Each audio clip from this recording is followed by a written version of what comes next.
किसी राजा का हवा महल है। ये सदन हिंदुस्तान की ये सदन बोलने दीजिए ये सदन ये हिंदुस्तान के लोगों को हमारा पार्टी उनकी नुमाइंदे को यहाँ आना आम लोगों की बात करना इसके लिए ये सदन बने हुए हैं। सर ये लोग नहीं जानते किस तरह के मोशन लाना चाहिए। ये मोशन लाने का तरीका नहीं जानते आप लोग मोशन लाने का तरीका नहीं जानते, फिर भी पार्लियामेंट्री मिनिस्टर बने हैं।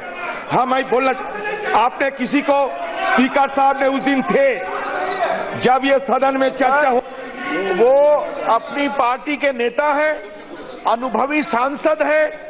जिस तरह का प्रयोग, शब्दों का प्रयोग उन्होंने इस सम्मानीय सदन के लिए किया है वो बहुत निंदनीय है सर। उनको वापस लेना चाहिए, ये हम कहना चाहते हैं। Sir I would like to refer call and Sekdar page 1059 call and Sekdar. It has been clearly stated that an order passed by the speaker is final. Speaker साहब कोई ऑर्डर नहीं दिया उस दिन स्पीकर साहब का रूलिंग का ऊपर ओवर रूलिंग किया गया। The rule of the speaker was over ruled. This kind of atrocities, arrogance is being posed by you.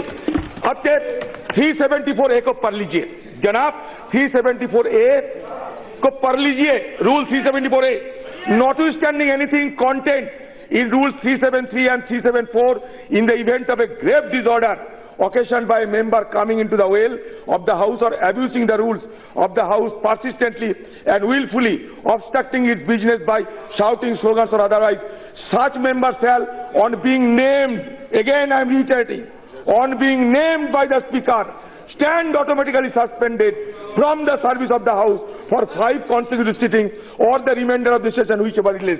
Speaker का कोई उस दिन नाम किया था? Whether speaker has named for anybody? No.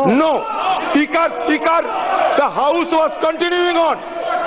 But it is a say, सब कुछ होने के बाद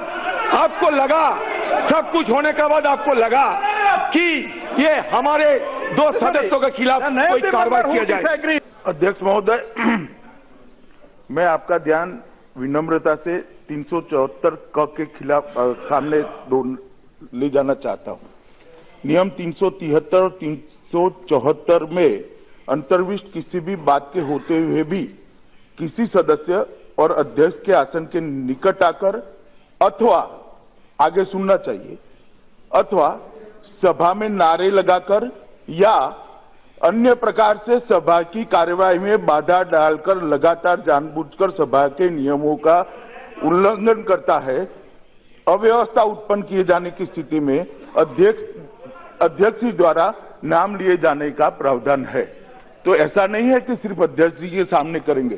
सभा को, अब सुन लीजिए जरा, सभा को बाधित करने के किसी भी प्रकार के तरीके पर ये नियम का प्रयोग कर सकते हैं। और जबकि एक महिला सदस्य के सामने, महिला मंत्री के सामने हाथ खड़े कर वेग के साथ जाना, मैं नहीं मानता इससे ज्यादा शर्मजनक बात और कोई हो सकती है। दिस इज फिट केस, माननीय अध्यक्ष जी, this is fit case for 374।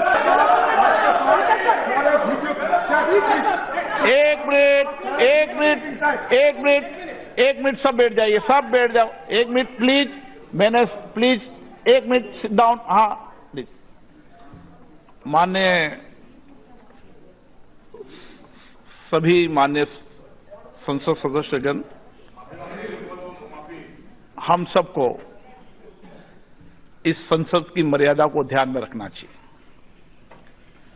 और मेरा जब से आप सबने मुझे इस आसन में बिठाया, मैंने प्रयास किया, कोशिश की है कि सभी माननीय सदस्यों का सम्मान बना रहे। और मैंने कई बार यह भी आग्रहपूर्वक कहा है कि सदन की एक मर्यादा है। जब मैं विश्व के सम्मेलनों में जाता हूं, संसदीय सम्मेलन में, तो मैं गर्व से कह सकता हूं कि भारत सबसे मजबूत और निर्णायक लोकतंत्र देश भी है और हमारी संसद की मर्यादा भी सबसे ऊपर है। हमारा सबका लाइव होता है और बार बार भी इस बात को इसलिए अंकित करता हूं कि भारत की संसद से देश की संसद को दिशा दे सकें और ये मर्यादा हम सब कायम रखें। मैं आपका संरक्षक हूं। जो कुछ भी विषय हुआ है, मैं हमेशा ये अपेक्षा करूंगा कि कोई भी माननीय सदस्य न तो बाएं चढ़ाकर आए, ये कोई न कोई तीखा बोले। तल्ख टिप्पणियां बहुत हुई है, तल्ख राजनीतिक टिप्पणी होना चाहिए, लेकिन मर्यादित तरीके से। मर्यादा का ध्यान हम सबको रखेंगे। सदन की मर्यादा रहेगी, सभापति की मर्यादा रखोगी तो संसद की मर्यादा रखेगी। आप देख रहे हैं नेट्रिक न्यूज, साहस सच कहने का।